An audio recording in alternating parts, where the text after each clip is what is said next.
quanto isto de um lado, me estimula, me desafia, e de outro, me alegra. Vai caber esta tarde a mim aqui falar um pouco a vocês sobre como educador preocupado com a questão da prática educativa, como eu venho compreendendo ou tentando compreender nossa visão, nossa posição em la vida, no mundo. Obviamente, eu he escrito um pouco sobre isto em alguns de meus livros. Em certo sentido, repetirei algo nesta tarde, no que talvez incluso sirva também para subrayar as coisas que vocês provavelmente já leram em alguns de meus trabalhos. Uma primeira consideração que eu me propongo a ser é exatamente em torno da necessidade que temos como professoras ou professores, educadores ou educadoras, de nos plantear esta temática que os organizadores deste encontro me plantearam. O que eu quero dizer é o seguinte: não há possibilidade de exercitar a tarefa de educação, de ser educadora ou educador, sem que se planteie a si mesma ou a si mesmo esta pergunta: qual é minha compreensão do homem e da mulher? E na medida mesma em que toda prática educativa envolve, clara ou pouco clara, escondida ou explicitada, toda prática educativa implica esta indagação: que penso eu sobre nós outros, os homens e as mulheres?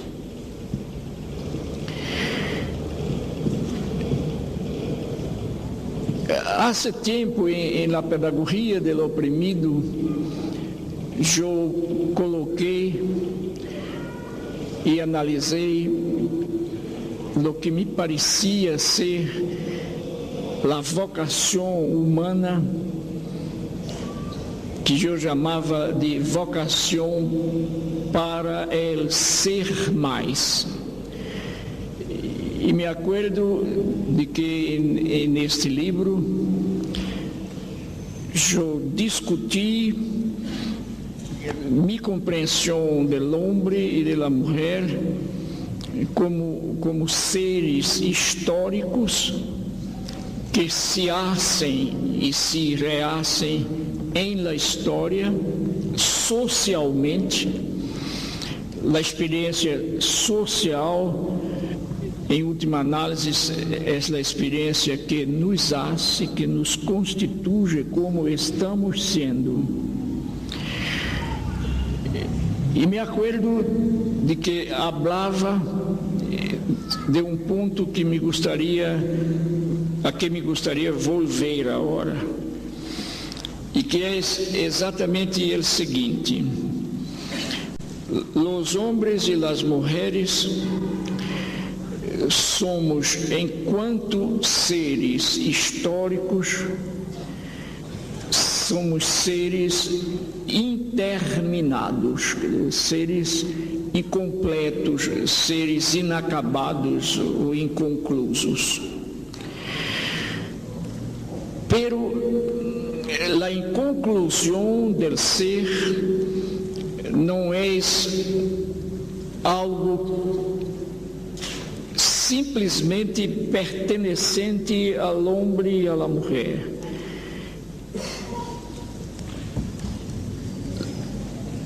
A experiência da inconclusão é uma experiência que pertenece à experiência vital. Quer dizer, o mundo da vida é um mundo interminado, permanentemente. É um mundo de movimento. O que passa é que em determinado momento de nossa experiência histórica, as mulheres e os homens, trabalhando os próprios materiais vitais, quer dizer, os próprios materiais constitutivos da experiência da vida. Os homens e as mulheres, através de N diferentes experiências, os homens e as mulheres conseguiram ser algo mais que a vida mesma, isto é, os homens e as mulheres, em certo sentido, inventaram o que chamamos de existência humana, que é algo mais que vida, ou que viver. Inventamos a linguagem, nos pusimos de pé, liberamos as manos, e a liberação das manos é em grande parte responsável por nós outros, quer dizer, por a criação de nós outros, por a invenção de los homens e das mulheres. Foi exatamente a liberação das manos que nos hizo, andando de pé, usá-las para outras coisas e não mais para andar de quatro. E hicimos esta coisa maravilhosa que foi a invenção social da produção de linguagem. Não temos fecha para isto. Não? Isto se perde no fundo dos milênios de história, de vida e de existência. Em certo momento, e aí foi entre outros saltos que demos mulheres e homens, alcançamos este momento formidável em nossa presença no mundo, que foi precisamente saber que somos interminados. Em determinado momento da experiência no mundo, os homens e as mulheres se reconheceram interminados. Então, os árvores, por exemplo, são também interminados, dos outros animais, pero não se sabem interminados. Nós outros ganhamos este patamar em qual nos hicimos competentes para não somente experimentar-nos como seres inacabados, pero também sabendo que somos inacabados. É exatamente aí, nesta radicalidade da experiência humana, a experiência do inacabamento que se sabe inacabado, que radica a educação. A consciência do inacabamento criou o que chamamos a educabilidade do ser.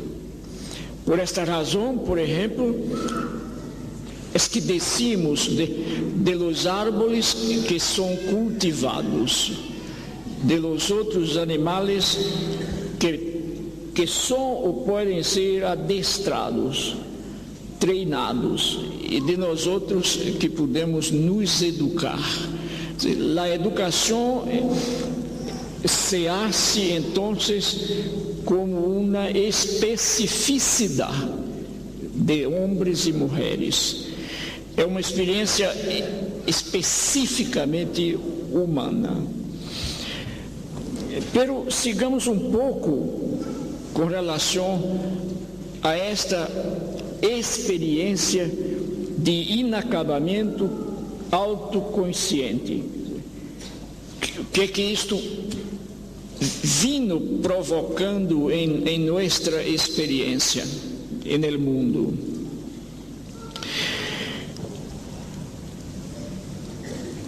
Enquanto seres conscientes do mundo e conscientes de nós outros, porque é interessante observar que é exatamente a capacidade que desenvolvemos de perceber el não-yo. Tu, por exemplo, eres um não-yo de mim. A capacidade, o mundo é o primeiro não-yo, o mundo natural. É exatamente a capacidade que desenvolvemos de, desafiados por el não-yo, perceber el não-yo que nos possibilitou perceber a nós outros. E nesse sentido, é a consciência do mundo que cria a consciência de mim. Eu conosco o outro como oposto de mim e aí me reconozco.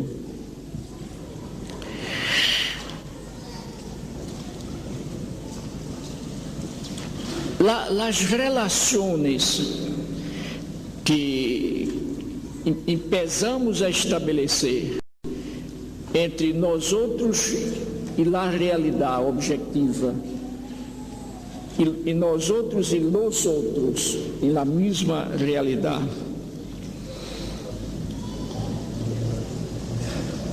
Obviamente que provocaria, como provocou, uma série de búsquedas de compreensão das coisas. É exatamente neste sentido que eu uso a expressão em diferentes trabalhos meus, a leitura do mundo como precedente da leitura do texto, das palavras. Quer dizer, muitos séculos antes de ler e de escrever, os homens e as mulheres já estavam inteligindo, se diz inteligindo o mundo. Quer dizer, os homens e as mulheres já estavam captando e compreendendo o mundo. E é isso que eu chamo de forma muito geral de leitura do mundo. E o que passa, e o que passou e que sigue passando, é exatamente que a capacidade de captar a objetividade, o não-yo, que sou eu, é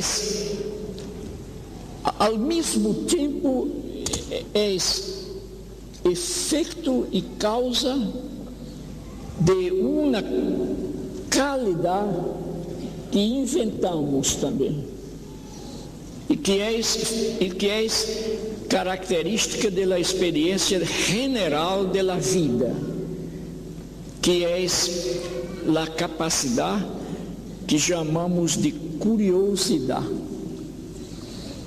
Se não fora por la curiosidade, não estaríamos aqui hoje.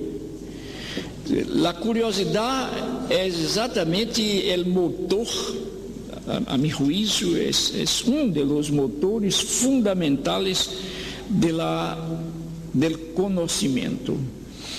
Se não for a curiosidade, nós outros não conheceríamos.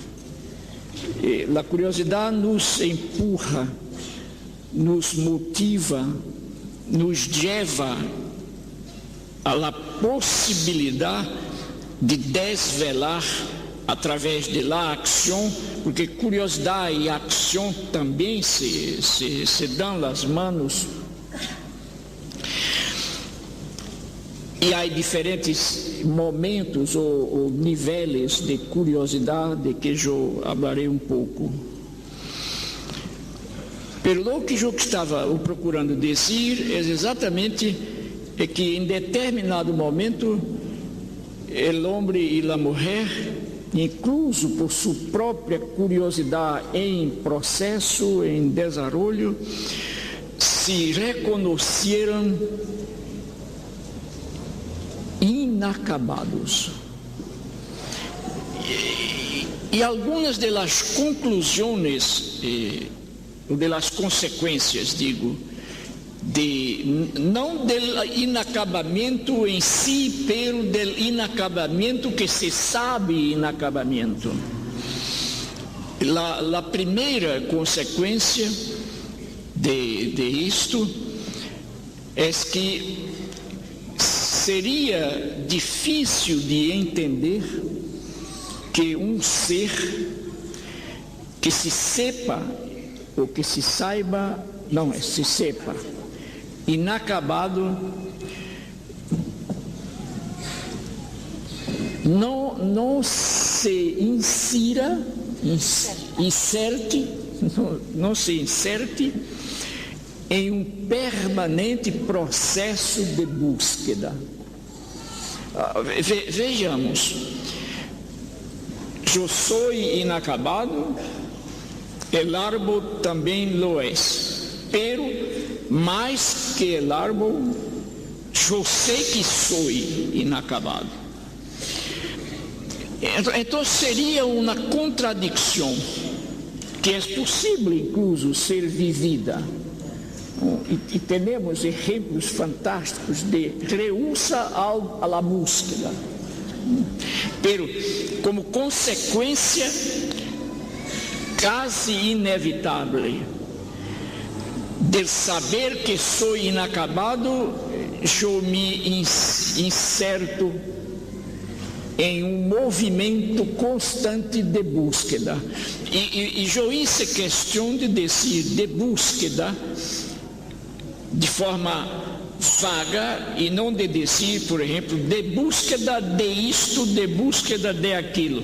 Quer dizer, o processo é um processo de búsqueda que tanto pode, em certo momento, dirigir-se à búsqueda de minha própria origem, tanto pode ser uma búsqueda da transcendentalidade. Por exemplo, a búsqueda religiosa é absolutamente legítima, como a búsqueda não religiosa também lo é.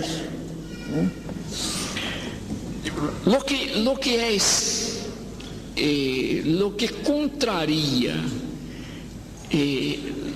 a natureza do ser humano é a não búsqueda, por lo tanto, a imobilidade. Veja bem, quando eu digo imobilidade, porque há imobilidade e imobilidade. Tu pode ser profundamente móvel, dinâmica, fisicamente imóvel. Quer dizer, em uma atitude, tu pode ser profundamente buscadora, se diz, em uma atitude de contemplação, em que hasta tu corpo não se move. A questão de que hablo aqui agora da mobilidade, não é da imobilidade ou mobilidade física, pero la búsqueda curiosa em torno de algo. O hecho de que eu não pueda, de acordo com a natureza de meu próprio ser, o hecho de que eu não pueda ser, a não ser buscando, aun quando não encontre. Entende? Quer dizer, eu posso levar minha vida em búsquedas de que não resultam muita coisa, aparentemente. Pero o hecho de que busco é fundamental para a natureza de meu ser, que precisa de buscar. A outra consequência é que é incompreensível buscar sem esperança. Por essa razão é que eu digo que não sou esperançado solamente por teimosia, por obstinado. Não há obstinação nenhuma em mim. Eu sou esperançado como sou buscador. Isto é, a condição de buscar e a condição de hacerlo com esperança fazem parte de minha natureza de ser histórico, de ser finito. É impossível buscar sem esperar. Entendes? Quer dizer, é uma enorme contradição. Por esta razão é que para mim a presença minha, tua, no mundo é uma presença de quienes andam e não de quienes param. E não é possível andar sem esperança de chegar. Por esta razão é que eu não compreendo, particularmente eu não compreendo um lutador de águas, uma pessoa no mundo. O que eu compreendo são momentos de desesperação. Isto sim. Quer dizer, durante o processo de tu búsqueda, há momentos em que tu paras e em que tu dizes a ti mesma, pero não há mais o que fazer. Isto eu compreendo, pero eu não compreendo incluso que eu permaneça nesta posição. Pero compreendo que eu caiga nesta posição. Hace parte também de nós outros, da natureza incompleta de nós outros, a sedução por la própria traição à natureza. Agora, mirem, meus amigos e minhas amigas, estas reflexões têm que ver com nossa labor diária. E como puedo ser eu professor de niños se eu não estou envolto em la compreensão crítica de minha própria búsqueda e se eu não respeito a búsqueda de los niños? Entende?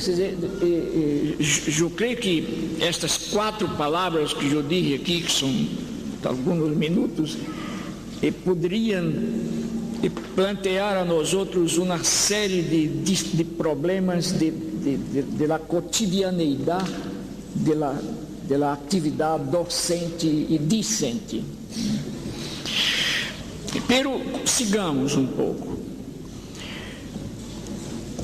em la medida, e pode que não seja concomitantemente a nível do procedimento histórico, pero em la medida em que se tornou possível e fundamental a los homens e a las mulheres, eu digo sempre homens e mulheres, porque eu aprendi há alguns anos com as mulheres, que dizer homem só é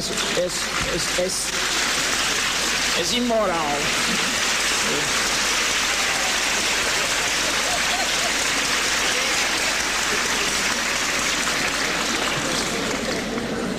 Sim, porque antes, quando eu era ninho, mire no que é a ideologia.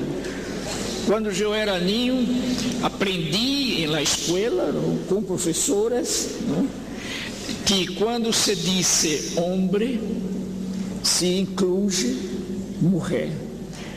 E eu aprendi isso, e depois aprendi com a gramática, se masculino prevalece, que é uma questão de gramática.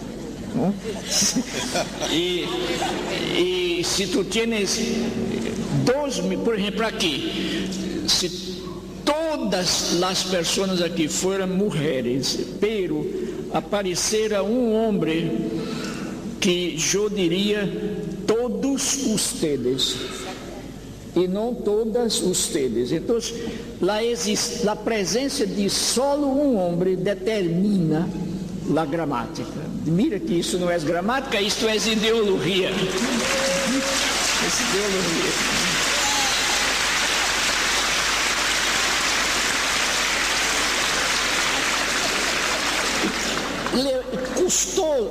Me custou tempo em minha vida, mira. Eu já havia escrito a pedagogia do oprimido. Por exemplo, uma sugerência para vocês: leiam as edições em espanhol da pedagogia do oprimido, que elas estão todas com um linguagem macho, batista, não? Porque eu escrevi hasta a pedagogia do oprimido, eu escrevi assim. Solamente depois, as críticas que eu recebi das mulheres norte-americanas me ensinaram que eu havia sido ludibriado por la ideologia machista quando eu era ninho. E então eu cambiei, não? Cambiei e de aí para cá nem escrevo nem hablo, solamente com a linguagem machista. Diga. Sim, eu dizia que é impossível a nós outros, a não ser em desesperação, deixar de procurar, e por lo tanto deixar de ter uma esperança. E dizia também que a pedra fundamental para a prática educativa é exatamente esta inconclusão que se sabe. O ser humano se torna educável aí.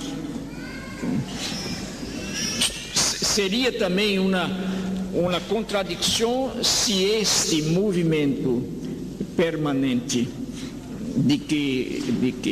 em que nos insertamos não em determinado momento não se hiciera ele mesmo a educação. Pero ao mesmo tempo em que homens e mulheres se percebem inconclusos, se descobrem como seres curiosos, como seres buscadores, como seres indagadores. Homens e mulheres se descobrem como seres inteligentes, isto é, como seres capazes de inteligir a realidade, isto é, de captar o sentido da realidade. E percebe, então, que no próprio processo de inteligibilidade da realidade radica já a possibilidade de comunicação de lo que foi inteligido. Exemplo, vamos dar um exemplo muito concreto. E no momento mesmo em que eu intelijo, ou em que eu entendo, em que eu capto a significação do micrófono, a compreensão do micrófono traz em si a possibilidade que eu tenho de depois comunicar a ti minha inteligência do micrófono. Tá claro? Em linguagem agora mais abstrata, mais acadêmica, eu diria: a inteligibilidade tem em si a comunicabilidade do objeto inteligido. Está claro? Agora eu digo em uma forma, em um discurso mais abstrato, mais teórico. E é por isso que uma das tarefas mais bonitas que temos como professores e professoras é ajudar os educandos, primeiro, a constituir, a criar a inteligência das coisas, dos objetos. Segundo, ajudá-los a aprender a compreensão e a comunicar a compreensão aos outros. Não tá difícil. Tá. Mire, isto é bueno, não? Ter esta experiência que agora é bueno para que vejamos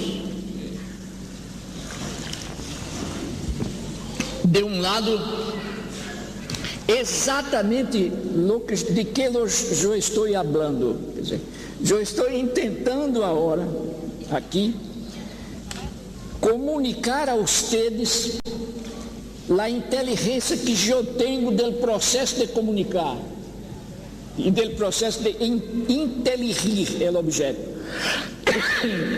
Então eu estou tentando aqui plantear tão claro quanto eu quero e eu penso que devo ser uma teoria da inteligibilidade dos objetos.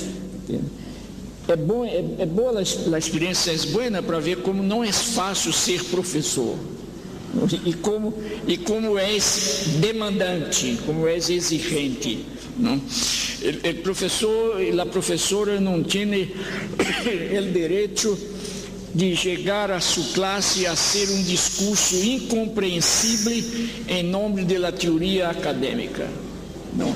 E dizer depois, pois que se aguantem, vencido com minha própria experiência, que minha tarefa aqui, e eu incluso lamento, porque temos uma quantidade enorme de gente, isso dificulta um pouco a comunicabilidade e pouco tempo, porque minha tarefa aqui, uma delas é exatamente sim a ser, como é que eu diria, concessões baratas, porque isso é outra coisa, teoricamente eu diria simplismos. O simplismo é desrespeituoso de los educandos. Um professor simplista considera que os educandos não estão nunca à altura de compreendê-lo. E então eles reduzem a verdade a umas médias e falsas verdades. A obrigação nossa de professoras e professores não é cair no simplismo, sin embargo, é ser simples. O que nós temos que fazer é a simplicidade que não minimiza a seriedade do objeto. Jamais o simplismo que é deturpador da verdade. Bem, então eu dizia que a inteligibilidade do mundo tem sempre consigo a possibilidade de comunicação de ela mesma. Isto é, toda vez que entendemos algo, a inteligência de este algo contém em si o desdobramento possível de compreensão de isto. E por ele mesmo somos seres sociais, culturais, históricos e comunicativos. Por esta razão é que a quebra da relação dialógica não é simplesmente a rehúsa a um princípio democrático, porque é também a rehúsa à natureza mesma do ser humano. É um rechaço à própria natureza do ser humano. Pero volvamos um pouco. A curiosidade, a inteligência do mundo, que significa o que se desdobra em la compreensão comunicante do mundo, a capacidade de intervenir no mundo, e intervenimos no mundo de maneiras, em níveis diferentes, e em todos estes níveis de intervenção há sempre a curiosidade empurrando a intervenção. Por exemplo, intervenimos no mundo quando nos hacemos capazes de expressar a boniteza do mundo. Quando os chamados primeiros homens dibujavam em las piedras dibujos ou figuras de animais. Portanto, intervenimos no mundo através da arte. Há uma intervenção estética no mundo. Intervenimos no mundo através da prática concreta, da ação que cambia, que transforma naturalmente o mundo. Intervenimos no mundo através da seriedade, através do rigor moral. Então há uma intervenção ética no mundo. E é muito curioso observar que foi exatamente na medida em que nós outros, mulheres e homens, nos tornamos seres capazes de intervenir, capazes de cambiar, de transformar, capazes de embelezar, capazes de enfeiar, afear.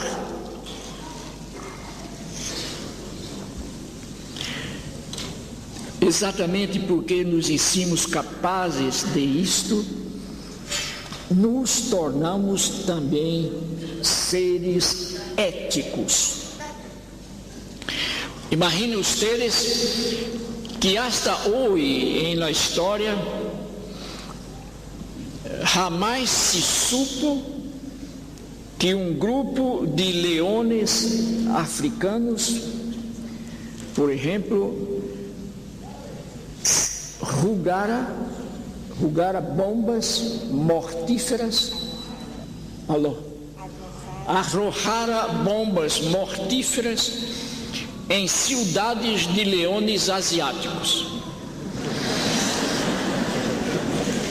Hasta hoy nadie supo, las investigaciones históricas y culturales, de la existencia de algún león en África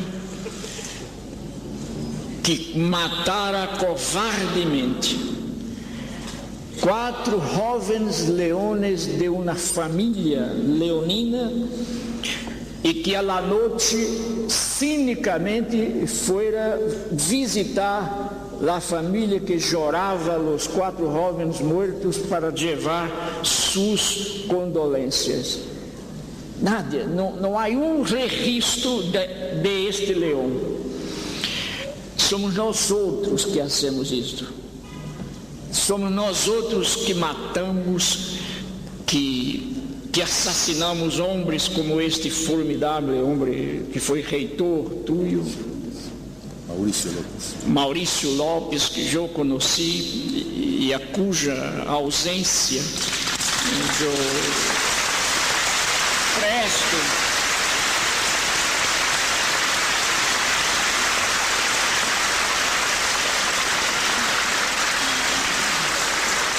me respeito, minha admiração e em português, minha saudade,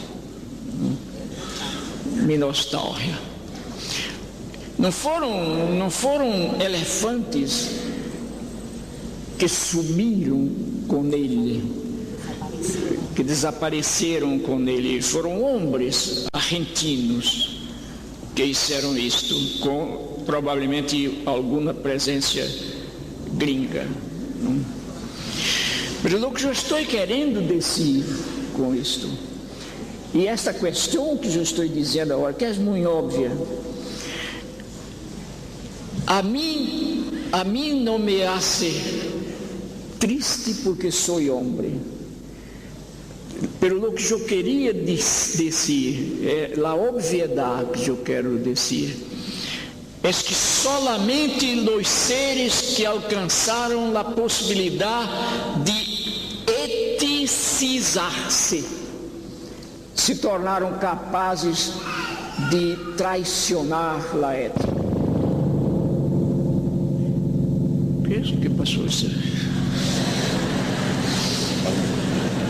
Te lleva casi una hora. Já? Sí, parece interesante que retome esta mañana la charla del modelo neoliberal. Hoje está me chamando a atenção para o tempo.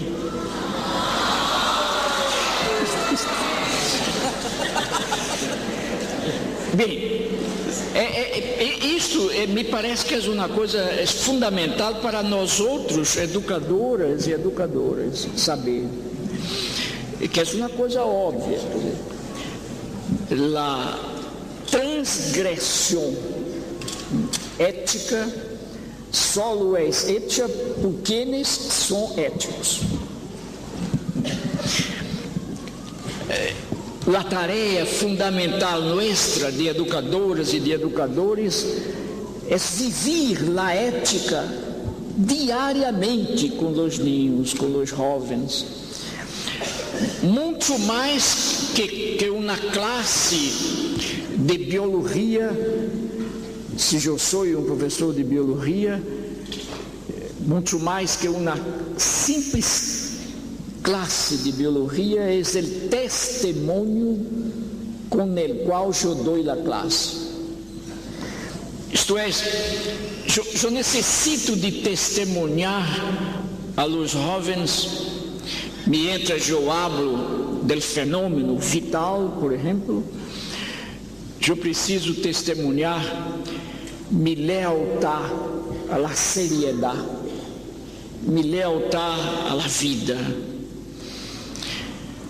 E agora, para atender a exigência legal correta de meu grande amigo, eu vou tentar trazer estas reflexões primeiras, sem as quais não teria muito sentido cair no tema atual, de chegar lá ao momento de hoje. Que hago eu como professor, como educador? Que hago eu frente a meus alunos? Como trabalho eu com meus alunos a questão de minha própria inconclusão? Como trabalho eu com meus alunos a questão de minha própria curiosidade e da curiosidade dos alunos? Como trabalho eu o problema de minha esperança ameaçada por la desesperança? Que hago eu? Cruzo meus braços? Não. Parto para uma espécie de luta cega? Também não. Eu tenho que trabalhar com os alunos através de meu exemplo, sem pensar sequer que com meu exemplo eu vou salvar o mundo. É preciso que sepamos disto.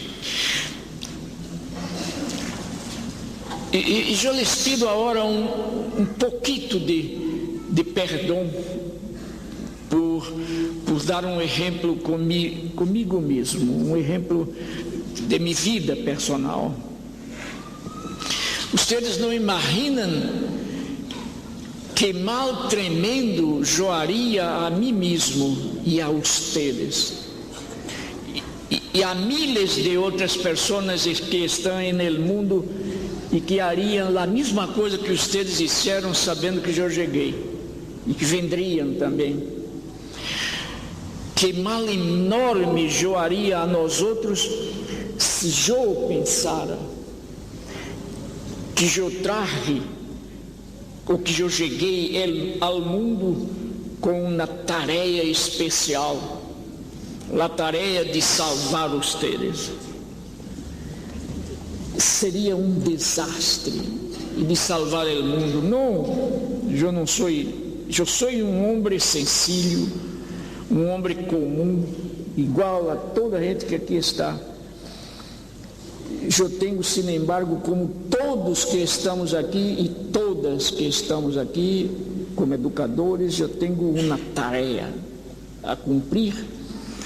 E o que eu posso fazer é, em primeiro lugar, dizer que nós outros aqui reunidos hoje, pensando sobre a educação, não pensemos que isto salva o mundo solo. O mundo se salva se nós outros todos peleamos para salvá-lo em termos políticos.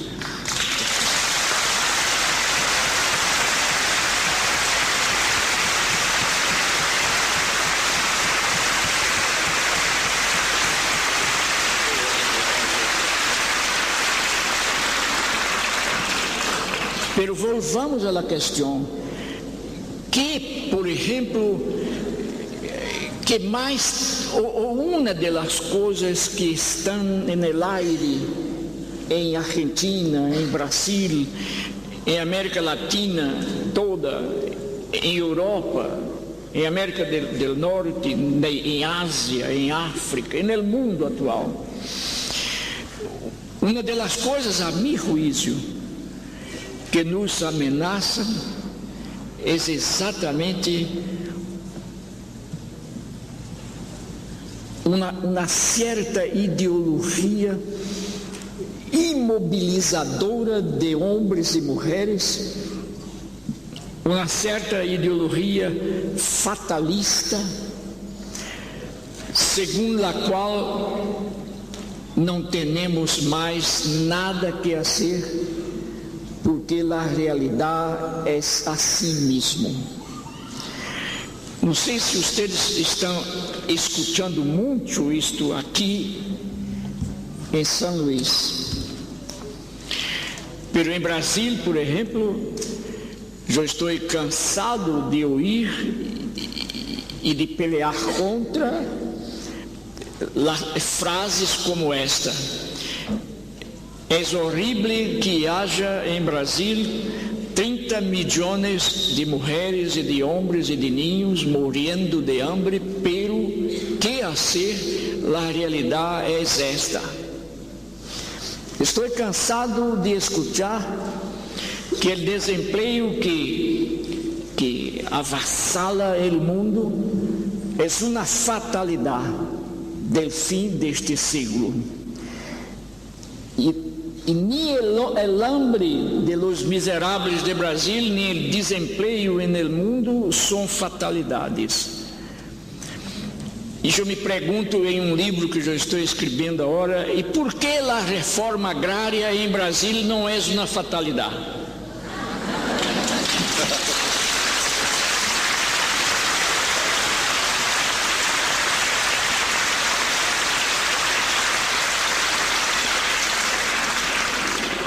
E há algo muito interessante. Vocês sabem como anda, por exemplo, o chamado mundo especulativo do dólar. Hoje dia dizem, não sei, não tenho, 3 trilhões de dólares caminhando diariamente pelos computadores e internets, essas coisas todas, e faxes, caminhando de sítio a sítio onde rende mais. E é por isso que, por exemplo, em um martes, a plata toda estrangeira que estava em las ações de México se foi e México se afundou. É interessante saber que isso não é uma fatalidade, tampouco. É preciso, dizem os líderes neoliberais, é urgente que o primeiro mundo, que o poder do primeiro mundo discipline esta andarilhagem, este caminhar de la plata especulativa. Pero toda vez que o objeto imediato del dolor são as classes populares, há um fatalismo. Toda vez que o possível objeto del sofrimento são as classes dominantes, não há fatalismo. Então, uma das coisas, eu creio, um dos grandes desafios que temos hoje, neste fim de siglo, é a confrontação contra desta ideologia imobilista. Necessitamos de convencer-nos de que, em verdade, na história não há isto, e que podemos fazer e rehacer. Eu não sei se vocês também escutam aqui comentários, às vezes por televisão, por livros, artigos e periódicos, em que se habla de la globalização. Pero a globalização aparece nestas análises como uma espécie de entidade abstrata que se criou a ela mesma e frente à qual não há nada o que fazer. É a globalização e ponto. E a questão não é esta. A globalização representa um determinado momento de um processo de desenvolvimento econômico capitalista, que chegou àquele ponto com uma determinada orientação política, que não é necessariamente a única. Isto é, de la mesma forma se habla de la tecnologia como se a tecnologia fuera uma invenção de ela mesma. Não, a tecnologia é uma produção de nossa intervenção no mundo, é uma criação de homens e de mulheres. Então, hoje dia, quando o tema que se me planteou é exatamente como eu vejo a nós outros, educadoras e educadores, enquanto políticos, como eu vejo a nós outros frente a esta realidade histórica atual.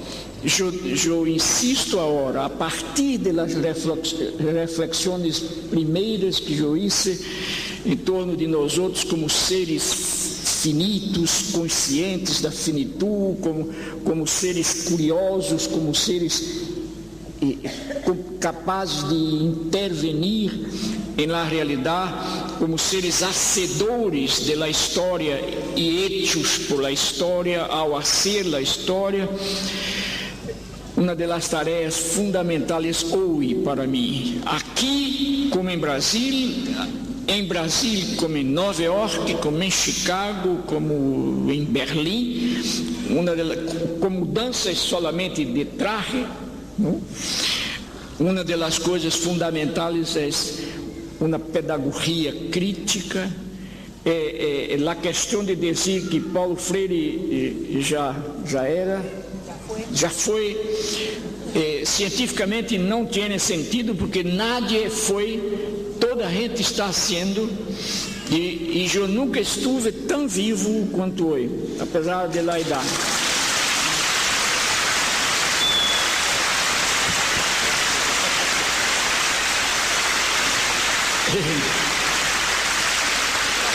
E minha insistência, exatamente em função ou em resposta à nossa própria condição de ser humano, consciente, curioso, crítico, é lutar por uma pedagogia criticizante, por uma pedagogia que nos instrumentalize para sujeitos da história e não somente para objetos da história. A solidariedade é outro valor por el qual temos que pelear. Nunca necessitamos tanto quanto hoje, talvez, da significação e da prática da solidariedade. E agora, para terminar, eu diria a vocês, e lo hago com uma grande satisfação, eu diria a vocês que sigo hoje com a mesma esperança, com a mesma vontade de luta de quando empecei minha vida muito jovem. Eu estou quedando, eu resisto à palavra, eu não quero dizer viejo, eu estou quedando usado.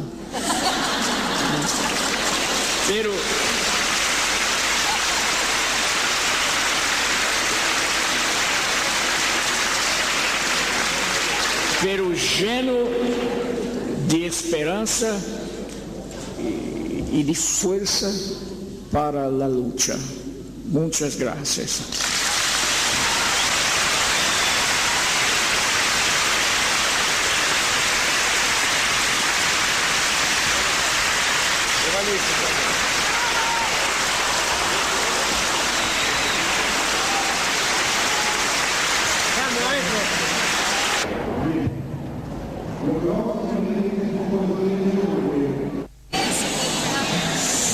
Sí, silencio.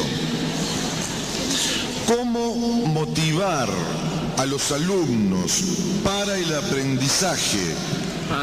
El aprendizaje. Cuando el alumno, sufre el impacto del posmodernismo y la deshumanización y adapte su actitud a este tiempo. Sí, la pelea por impactar diferentemente los alunos es una de nuestras tareas. Obviamente que não é fácil com a realidade e na realidade que vivimos, com a problemática do desemprego, da falta de trabalho. Não é fácil motivar a gente para uma posição, incluso de esperança, por exemplo. Pero é fundamental que discutamos com os alunos a própria razão de ser de nossas dificuldades, para que compreendam. Se nós outros conseguimos deixar claro a los jovens estudantes que a realidade pode ser transformada, aunque para hacerlo seja difícil. Se nós outros conseguimos convencer a nós outros mesmos que cambiar é difícil, pero é possível, estaremos cumprindo uma das tarefas históricas necessárias hoje. Há que levar em conta que a história de Argentina, a história de Brasil, a história de América Latina, por exemplo, não termina com a história individual de cada de nós outros. Há que estar convencido, porque imagine se eu for a pensar que o futuro do Brasil tem que ver com o número de anos que eu vou viver era um desastre para o Brasil. Era uma tristeza para o Brasil. Não, eu vou morrer dentro de pouco tempo, 5 anos, 6 anos, pero a história do Brasil sigue com os outros brasileiros e as outras brasileiras que estão vivos e que vão nascer todavia. A história é um processo. E se nós outros cumprimos nossa tarefa em determinado momento, ajudamos a geração que vem a seguir historicamente lutando. É assim que eu vejo a questão. Sí, siguiendo con el tema, una de las preguntas que más se repiten es cómo resistir, cómo seguir resistiendo dentro de este contexto y este modelo. Eu sigo insistindo que não é fácil, porque incluso em certo momento da vida uno se sente cansado, por exemplo, e disse que seu tempo de luta já passou e que agora que os que vêm que lutem. Não, eu creio que eu não tenho, por exemplo, este direito. Não.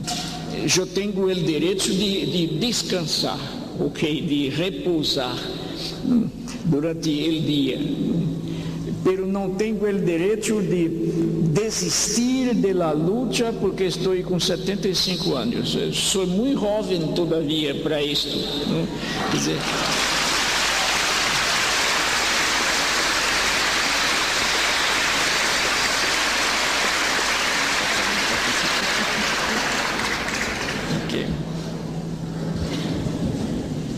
¿Cuál es la utopía posible para la educación de Latinoamérica? Para mim, a utopia possível, não somente de Latinoamérica, mas do mundo, é a reinvenção de las sociedades humanas no sentido de hacerlas mais humanas, de diminuir a feiura, se diz lá, transformá-la, hacer as sociedades menos feias, menos eu digo feiura, a diferença de beleza, não? Quer dizer, fealdade, é transformar a fealdade em beleza, não? Humana, quer dizer, é humanizar as sociedades nossas. Quer dizer, se dirá, pero é muito difícil, e eu digo que é realmente muito difícil, pero é a grande utopia nossa, trabalhar, lutar para transformar as sociedades em sociedades mais deseáveis, mais fáceis de ser gente. Están todas más o menos. ¿Cómo saltar el cerco? ¿Entiende? Sí, sí. En el que nos aísla el poder a aquellos que mantenemos una postura crítica con respecto a las políticas educativas enmarcadas en el actual contexto mundial. Mira, eu creio que o começo é como cambiar nossa localidade mesma, nosso barrio, nossa cidade, nossa vecindade, de vecino, né? Eu creio que uma das necessitamos de reinventar as formas de ação política, por exemplo. Necessitamos exercer uma maior vigilância com relação às pessoas em quienes votamos, por exemplo.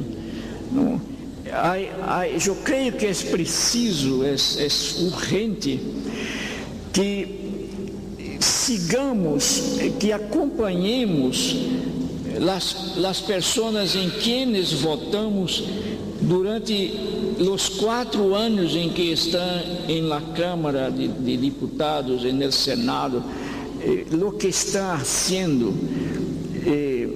Às vezes, nós outros estamos tão lejos, todavia, de uma vivência democrática mais forte, que se uno pergunta a um grupo de 20 pessoas em quienes as 20 pessoas votaram para vereador, se diz representante da municipalidade, intendente, para concejais, para deputado estadual, deputado federal, as 20 pessoas não sabem mais em quienes votaram. E é preciso não somente saber em quem votamos, mas saber que estão fazendo aqueles e aquelas em quem votamos para não votar mais. Enéios e Enéias, há que vigilar.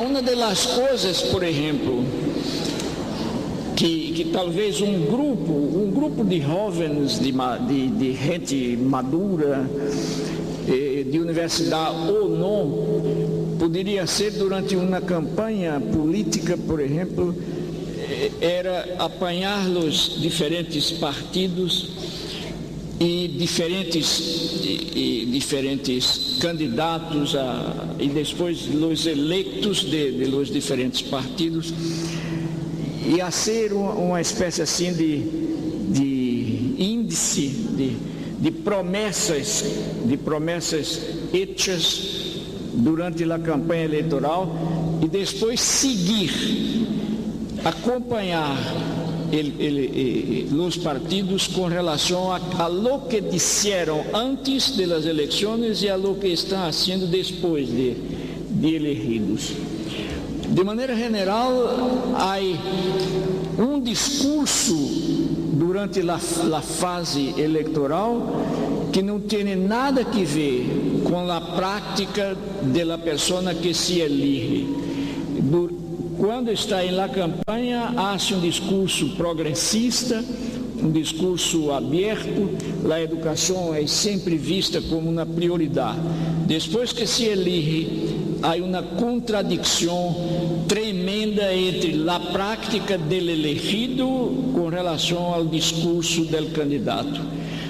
E há que publicar estas coisas. Poderia ser um trabalho excelente fazer publicações com boletins para mostrar como os candidatos que prometeram não estão cumprindo, não estão leais com relação às suas promessas. Quer dizer, esta é uma forma de peleia, uma forma de luta que também não é fácil a ser, pero que é preciso a ser.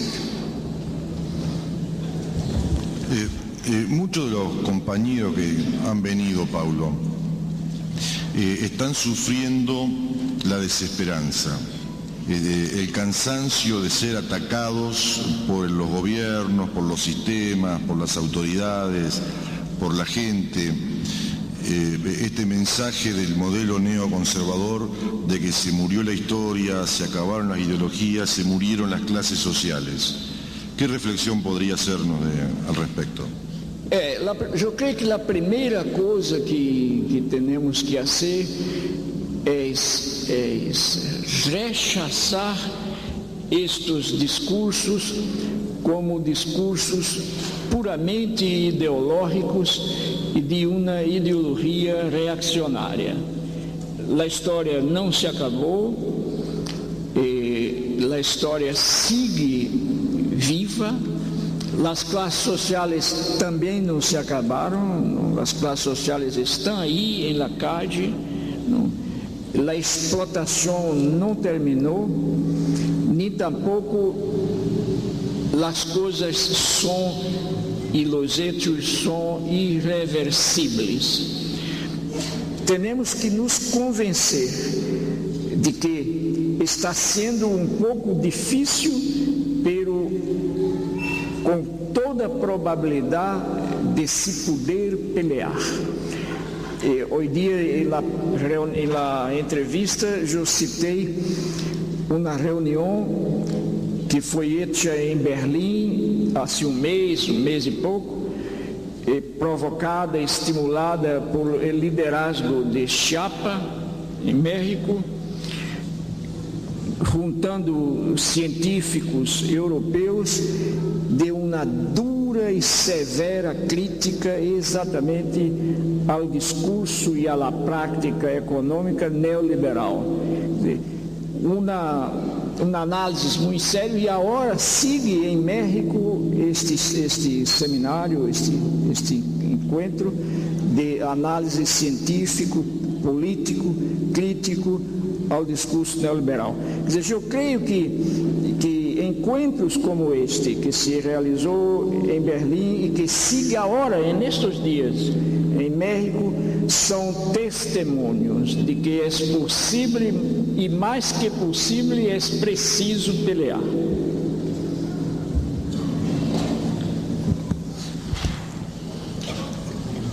¿Cómo lograr el cambio, preguntan, en la actitud del docente? Mire, em primeiro lugar, é preciso que o docente esteja pelo menos inclinado a cambiar. A questão é como o docente cambia. Em segundo lugar, é preciso que o docente tenha, empiece a ter clara frente a si uma posição política. Quer dizer, a educação é uma prática política.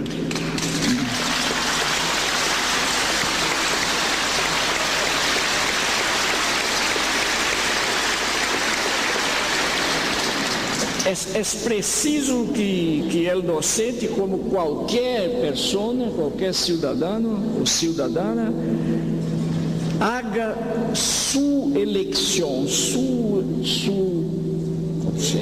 opção. Segundo, é preciso que o docente empece a criar uma coerência que diminua a distância entre seu discurso e sua ação. Por exemplo, como puedo eu fazer um discurso progressista e frenar a curiosidade do aluno? É uma contradição que eu não posso aceitar. Como puedo eu fazer um discurso progressista, pero ter um comportamento sectário e assumir posições, por exemplo, de prejuízo de classe, de prejuízo de raça, de prejuízo de gênero? É uma contradição. Então, a primeira peleia que um docente que pretende cambiar e influenciar, a primeira peleia é consigo mesmo e consigo mesma. Isto é, temos que estar claros com relação a esta distância entre o que hacemos e o que decimos, e no sentido de diminuir a distância, de tal maneira que um dia lo que decimos é já quase o que hacemos. Aí, então, somos coerentes. E aí cambiamos. Sí, una pregunta interesante. ¿Cómo construir la pedagogía de la movilidad? Em primeiro lugar, movendo-nos.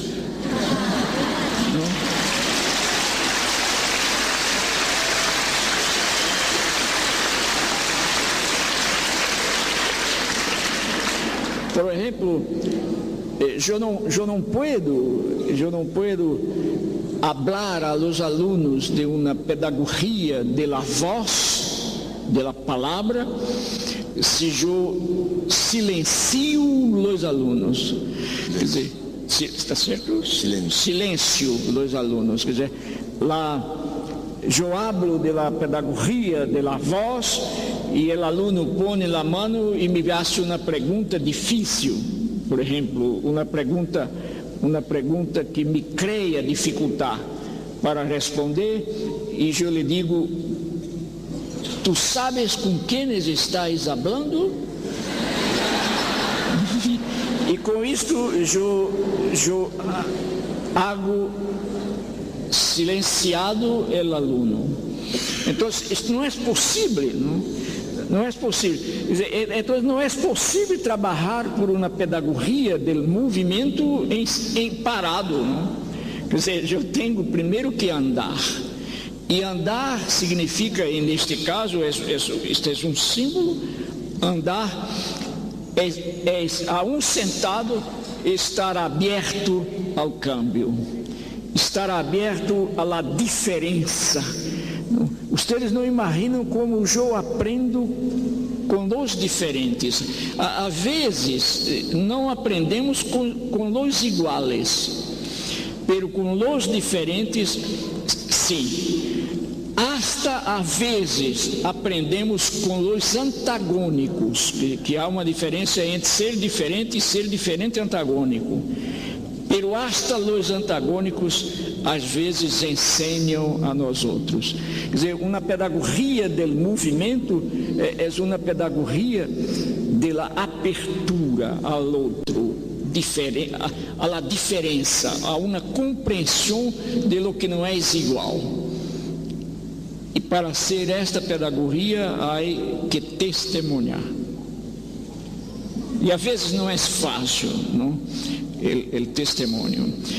Eu me acordo quando eu cheguei do exílio, e contei isto em um livro meu, o primeiro grupo de seminário que eu tive na Universidade Católica de São Paulo, uma senhora jovem todavia, que devia ser uma reacionária, e que tinha uma raiva gratuita de mim, uma raiva histórica.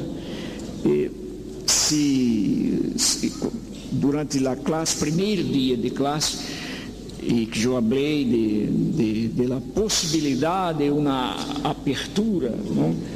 Hasta a classe toda, e ela me mirou e me disse: eu me gostaria de dizer a você que eu não vou faltar um dia sequer de classe suja, porque a mim me interessa saber se há uma coerência entre o que você disse e o que você hace.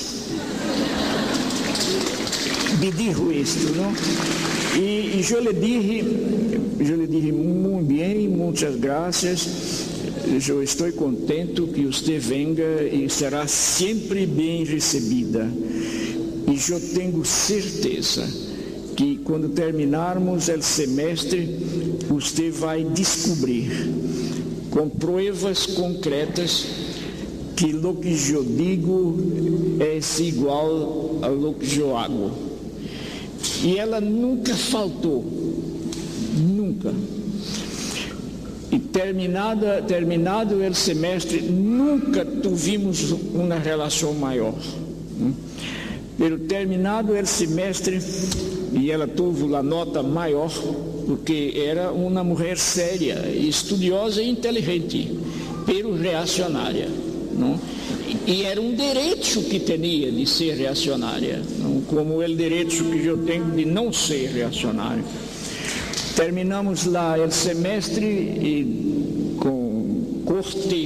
cortesmente nos despedimos, e ela me disse: no último dia, você hace lo que disse em seu discurso.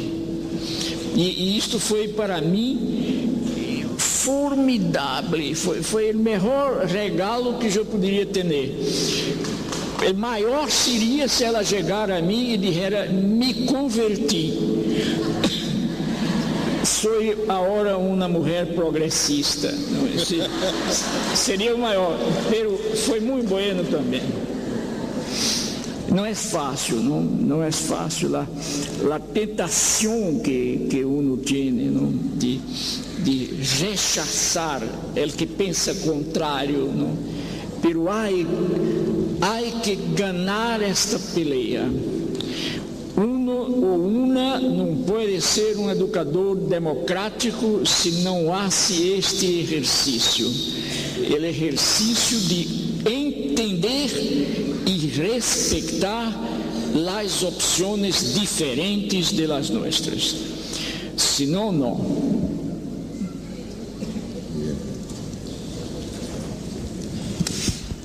¿Cómo resistir desde los espacios gremiales de esos gremios, sí, en una época en que las organizaciones de los trabajadores son desvalorizadas, minimizadas, infiltradas por las culturas dominantes?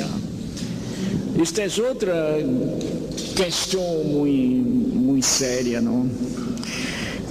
A meu juízo, os grêmios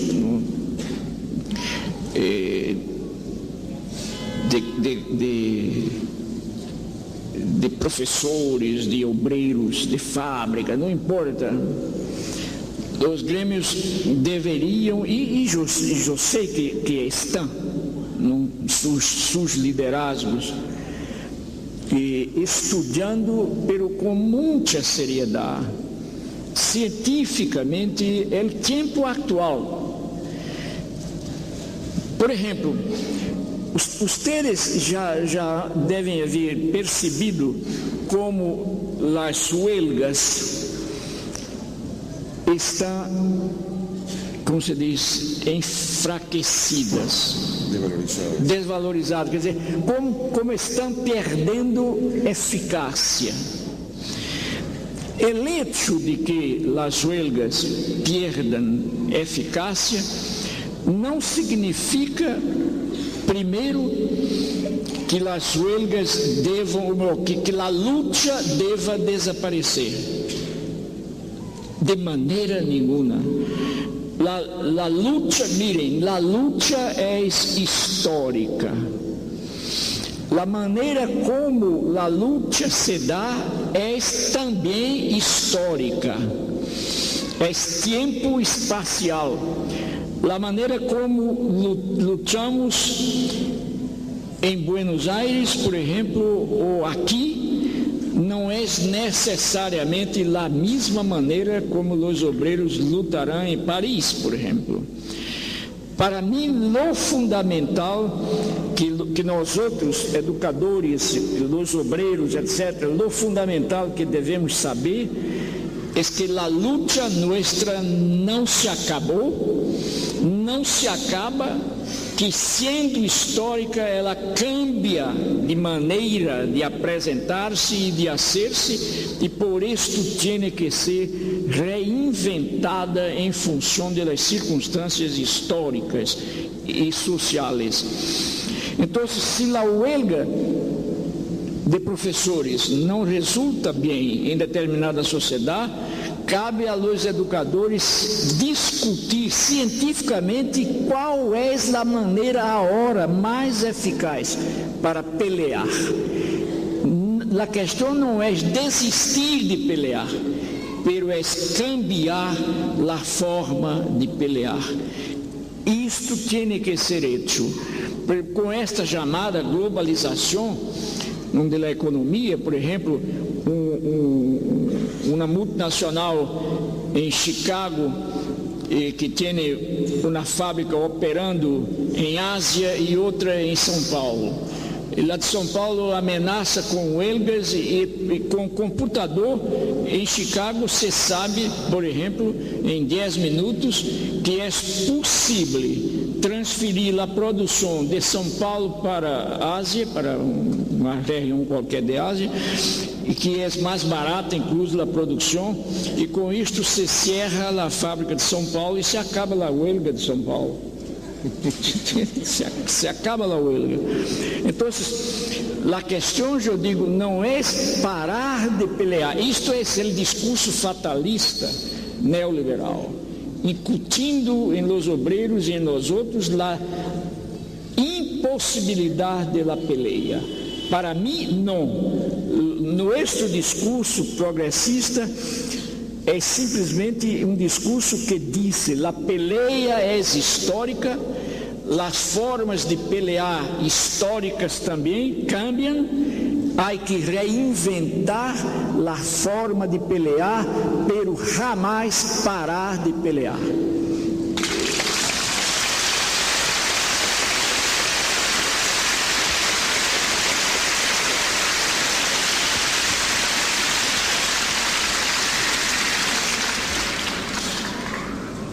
Para la gente joven, Paulo, que quizás no vivió una época de lucha o de pelea y hoy mira a sus padres o a sus adultos peleando, discutiendo, ¿qué le diría? Mire, la gente joven necessita saber que a existência humana é uma experiência de luta. É interessante observar como em todo se pode perceber a existência de, a vezes, hasta de força, de violência.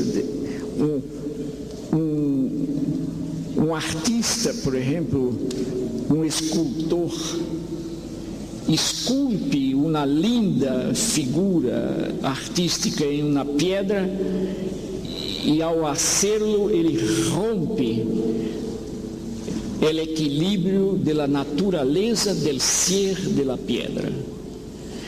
Há uma certa violência do artista aí. Quer dizer, em última análise, a existência humana é conflitiva.